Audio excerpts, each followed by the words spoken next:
The Sharks can't complete the comeback on Saturday. And is it Askarov season already?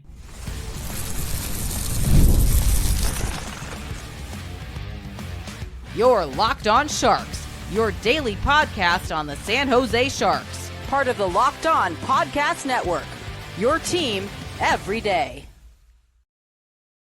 Hello, welcome to Locked On Sharks, the premier hockey podcast covering your favorite team in the Bay Area. My name is JD Young, caretaker at the Reef, also the co-host of Western Conference Tuesdays on the Locked On NHL channel. I want to thank you for making Locked On Sharks your first listen. Proudly part of the Locked On Network. We cover your team every day. And if you want to be an everydayer, all you have to do is just follow wherever you get podcasts, or you can watch on YouTube as well. And today we're going to be discussing shortly the Sharks shootout loss. Can we please fire shootouts into the sun as they can't complete the comeback versus the Penguins? If it's Askarov's season already, and the Barracuda splits a huge series against Calgary. So I'll check in on the CUDA as they continue the wagon. The wagon's still rolling, kids. So before we get to all that, do want to let you guys know that today's episode is brought to you by Indeed. Still searching for a great candidate for your company? Don't search, just match with Indeed. And the Sharks lose in a shootout 4-3 to the Penguins. But the big takeaway from this game, of course, was Macklin, Celebrini, and Will Smith. Maybe Ryan Warsofsky does listen to the show. If he does listen to the show, can we put Tyler Toffoli with Will Smith and Macklin, Celebrini? If you're listening, Ryan, like 2 winks or something on the next press availability. I don't know. But Will Smith, Macklin, Celebrini played together, right? And on last week's Thursday show, I pleaded, Ryan Warsofsky, you got to do it. You got to put them together because it's the best way for them to get their offense going as a Sharks team that is still struggling to have consistent offense. And it feels like the only time that they can find any offense is when they're down multiple goals, as we saw again on Saturday night, as this team once again came back from a 3-0 deficit to tie things up, but then lose in a shootout. So let's talk about Smith and Celebrini, who showed a lot of flashes. And there's that first period shift that we all saw of them just slinging around the yard, creating offense. And just you basically in that shift, you saw a glimpse of what to expect for the next 10 years, right? Beautiful. It's what we want to see. Also saw some struggles, as to be expected when you have 2 teenage kids out there roaming around.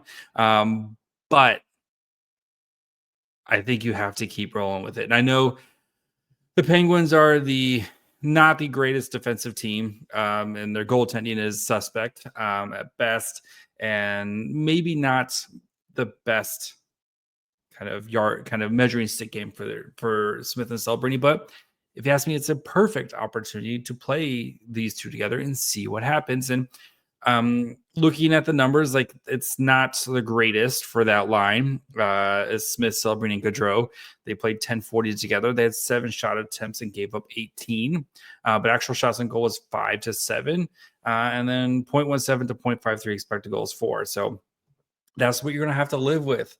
Right?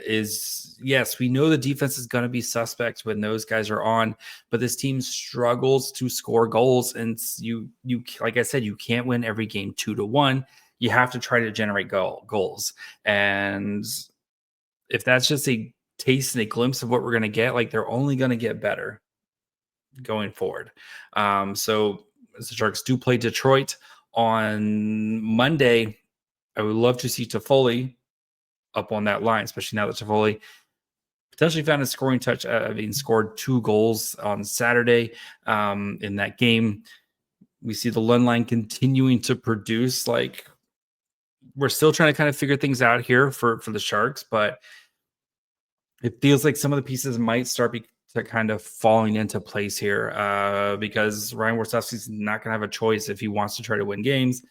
You're going to have to ride your best players at some point. And you're starting to see a little bit more of that as Celebrini and Smith, I think, are starting to get more and more comfortable, and the Lund line continues to create and continues to score. That great goal from Granlund there. Great. They did a great job on the broadcast and kind of breaking it down on Eklund using the kind of pass off the boards to get that thing started, and then Zetterlund finding Granlund and Granlund with a little flip. But the thing is now the Sharks, you can't wait until the third period, right? And I think that's the big kind of other takeaway from this game is this team needs to start better. And we saw kind of the beginning of this when this team started to play better was that they were starting games better, right? And I think that's been a problem. And the defense was a mess in this game. And it's very much like, okay, we're starting to kind of figure out some of the scoring, but then the defense falls apart here. And Henry Thrun, I thought, did not, especially in the first period, did not have a good first period.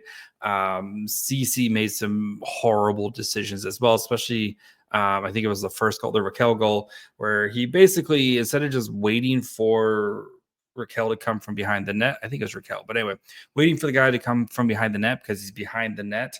And he just makes the decision, and then it's kind of like when your kid's chasing you and you're chasing your kid and you have like the coffee table in the middle and you keep doing the like back and forth thing. That was basically what CC did, except for and easily goes in the net. So Vitek Vanecek probably should have saved that one, but we'll talk about Vitek Vanecek here a little bit more. It sounds like he could have been a little dinged up going into this game, but I thought the defense was a mess, with the exception of Wallman, who looked good in his first game back from injury.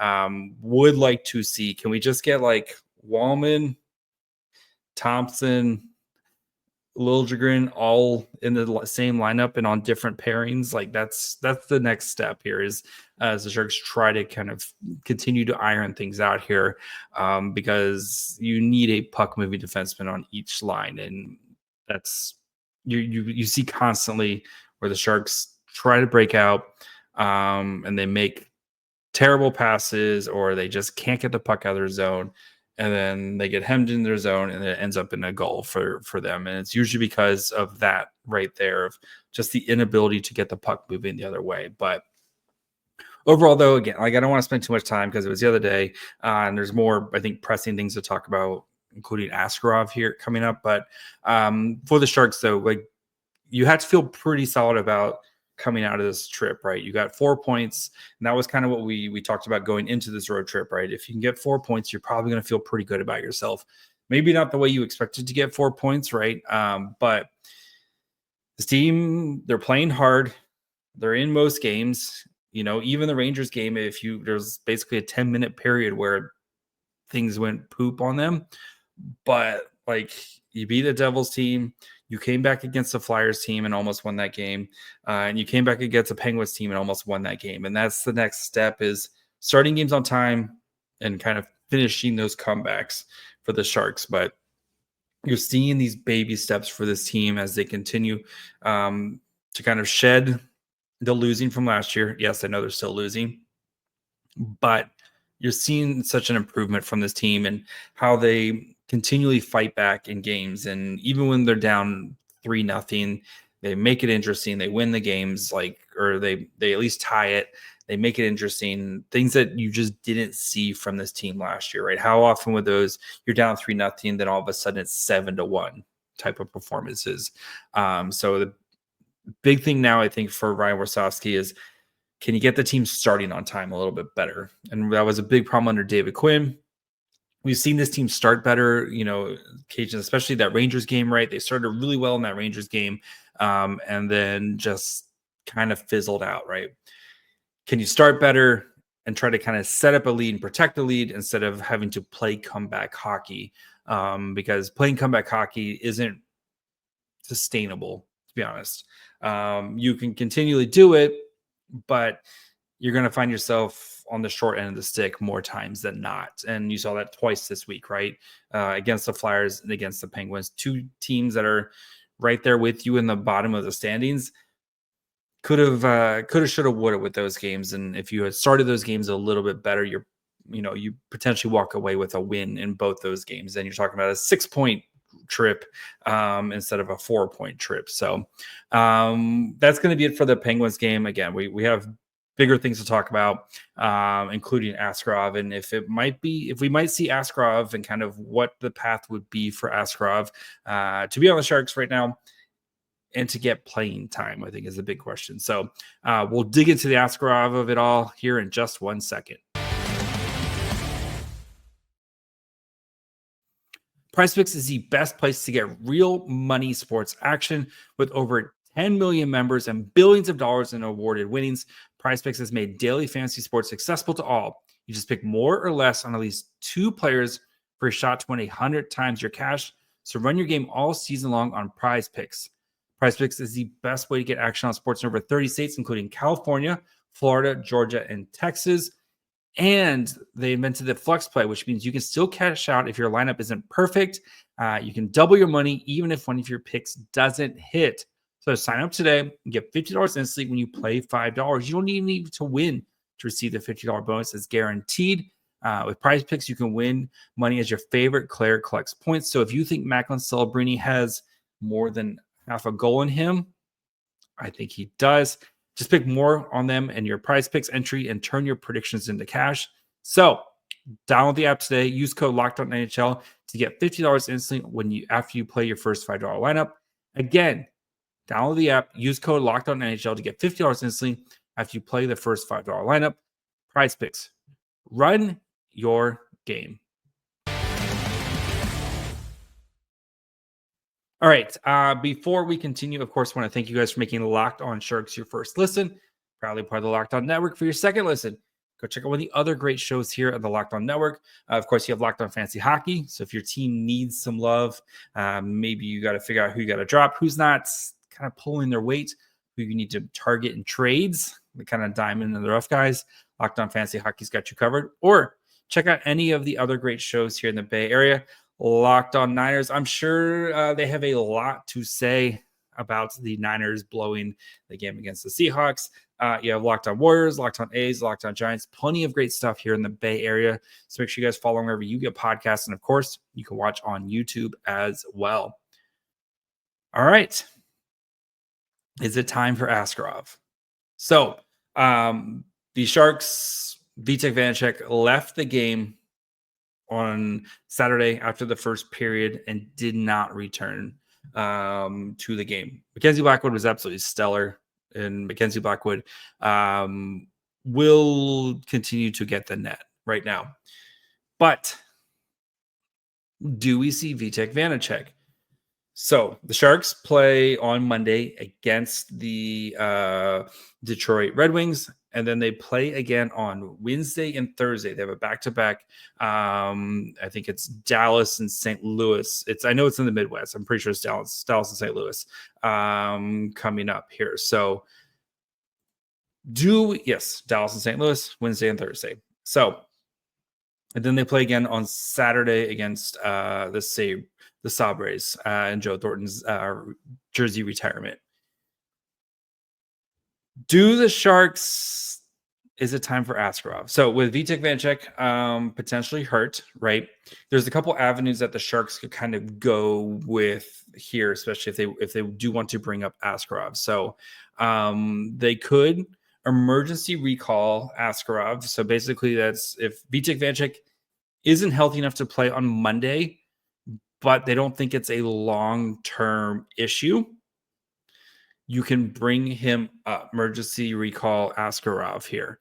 And basically that just bring him up because we need an extra goalie, right? You have to have at least 18 skaters. The Sharks have plenty of that, but 2 healthy goalies. If Vitek Vanecek isn't healthy, you're going to need to bring somebody up. And you can bring him up basically for Askarov. You could bring him up until he is until Vitek Vanecek is good to go again, basically.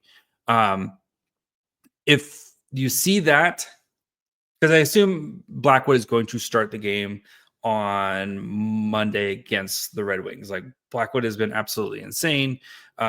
He was ridiculous in that game against the Penguins, coming in cold, only allowing 1 goal, and was like just lights out. And he's like, this team rallies around Mackenzie Blackwood in the way he plays, because he's just that continually that like grinder. We're going to keep fighting, et cetera, et cetera. So like he had 25 saves and 26 shots.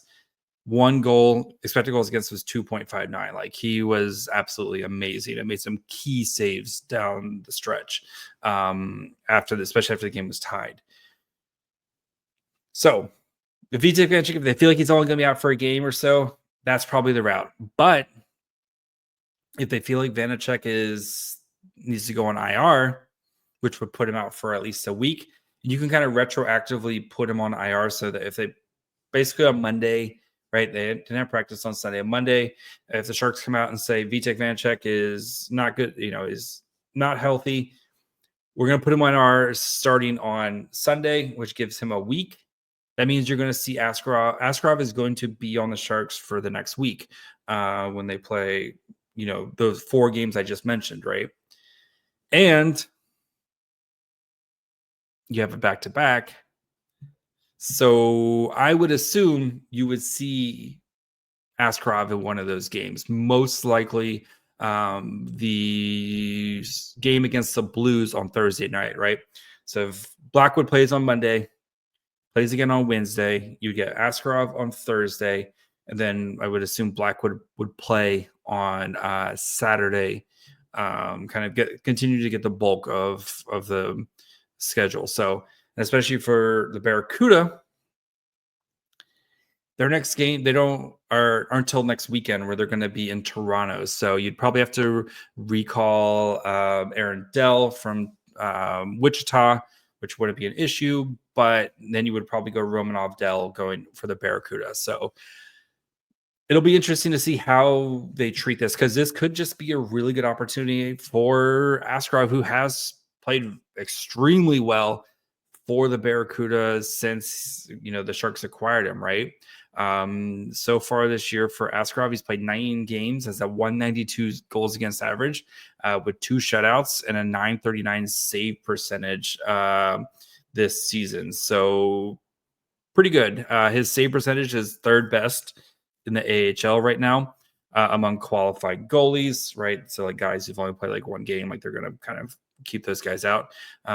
Basically, good friend Devin Cooley, who's been absolutely insane for the Wranglers. He's got a higher one, and then Brendan Halverson for the Syracuse Crunch. Those are the only 2 guys right now with a higher save percentage than Askarov right now. Like, yeah. So maybe the Sharks utilize this time, be like, hey, Vanecek, we want you to get healthy. Let's put you on the IR for the next week. Give you some time to rest up. If it's a nag, whatever it is, if it's a nagging issue or whatever's bothering him, and let's kind of see what we have with Askarov for.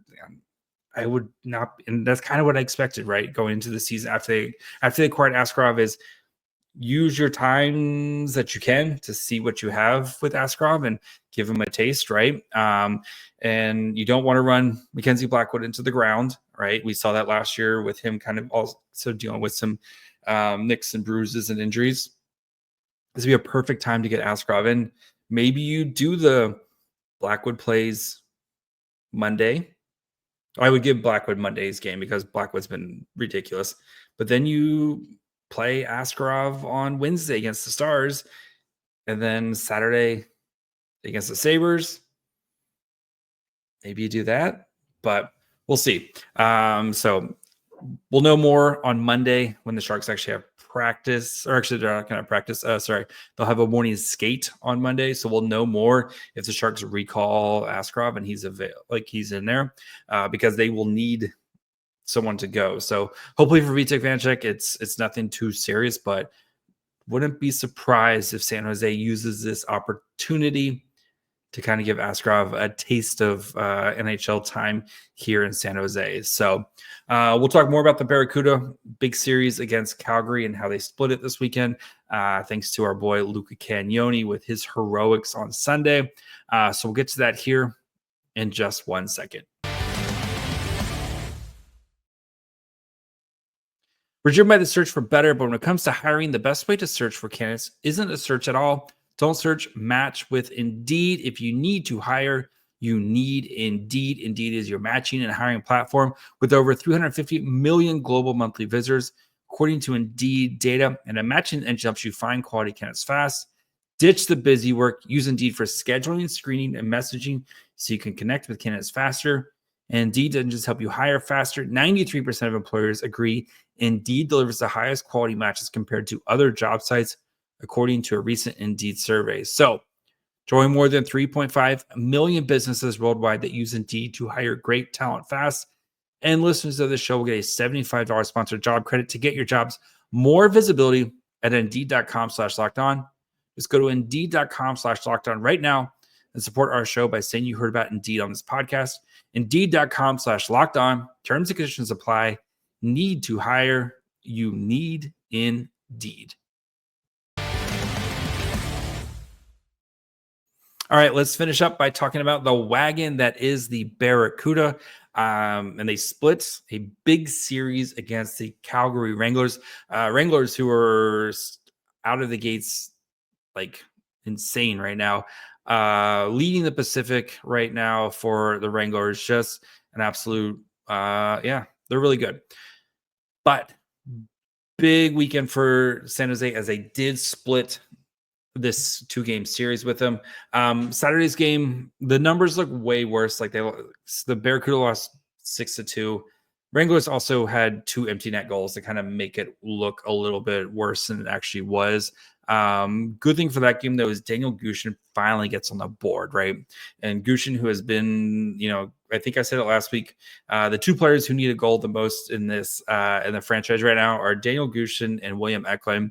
Gushin gets on the board, so hopefully now William Eklund follows suit and gets a goal because that guy needs a goal badly here. But so Gushin's on the board. 2 goals. He also responds with another 2 assists on Sunday. So watch Sunday's game very closely because really want to see how the Barracuda responded after that game. And kind of like their parents, the mothership team, just you can't keep this team down 2-0 on one goal that was just an absolute terrible change that you have to terrible change. Guys going onto the bench and just leaving the puck there. Like, I know you don't want the too many men, but you need to have better communication in a situation like that. So down 2-0. Barracuda quickly tie things back up to make it 2-2. Big part thanks to Philip Beested, who scores, and then Jimmy Schultz, who's been an absolute beautiful signing by the Barracuda this offseason.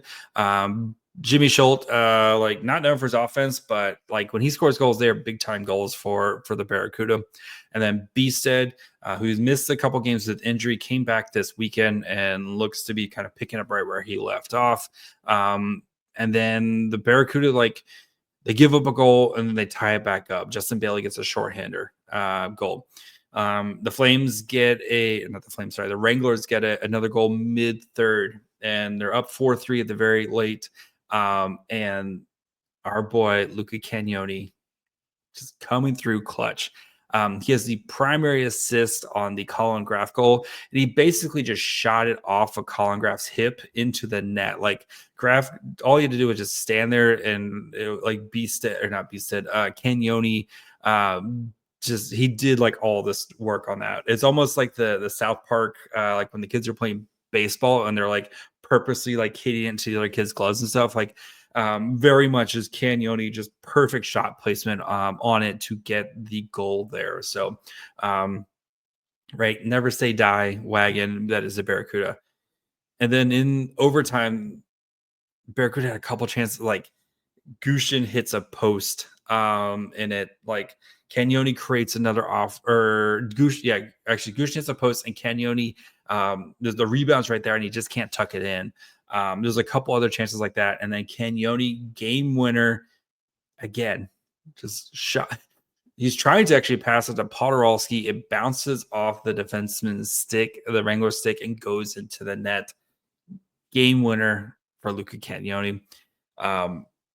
You're seeing this team who's starting to kind of come together. And some other kind of big news, of course, sorry, I forgot to mention this too. Kasper Holttunen, who was playing with the Barracuda, was injured for a couple weeks.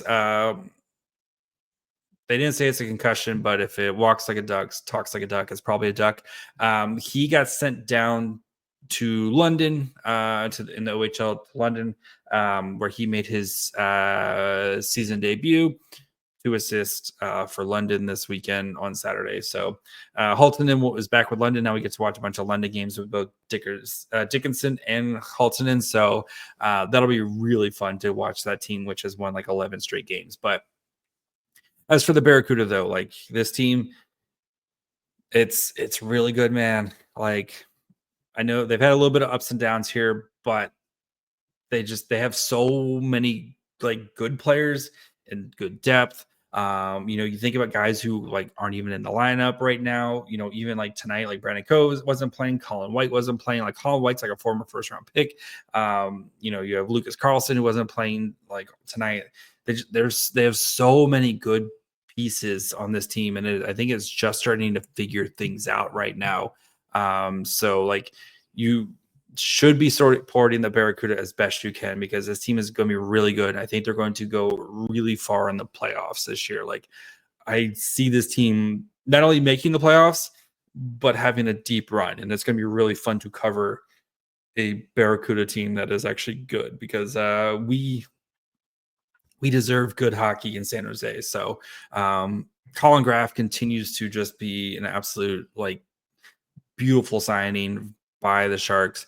Again, it's always the little plays with him. He's so subtle with some of his plays, but they're always the right plays. He's always in the right position, just making quality plays. And Ethan Cardwell tonight, primary assist on like his hustle again, like his hustle on the shorthanded gets it to Justin Bailey, who scores a goal. Like Bailey really needed that goal as well. Like there's just so many good stories about the Barracuda here. And I think especially in Podorowski's been amazing since now that he's kind of into the groove. He's been amazing for the Barracuda. Like this is a really, really good team. They're heading to Toronto to play the Marlies this weekend. So that should be really fun for them, because they've never played the Marlies. So they play them on Saturday and Sunday. And then they come back to play Abbotsford. So right after Thanksgiving. So really fun team. This team's good. Like this team is really good. Georgi Romanov was really solid tonight as well. So yeah, this team's good. Anyway, that's going to be it for me today. We'll be back tomorrow to talk about the Sharks Red Wings. Again, Ryan Warsowski, if you're listening, Smith, Celebrini, Toffoli, Lundline. Yeah, that's all I care about. Those lines together. Then can we have Thompson, Liljegren, and Wallman, different pairings, but all three of them in the lineup? That's Ryan, if you're listening, and bring Askarov up. I'm asking for a lot. Sorry. All right, that's gonna be it for me today. Like I said, we'll be back tomorrow for the Detroit game. Make sure you're following wherever you get podcasts, and of course, you can watch on YouTube as well. Follow the show on Twitter, Facebook, and Instagram at Locked On Sharks. Follow me on Twitter and Blue Sky at My Fry Hole. Till tomorrow. Bye, friends.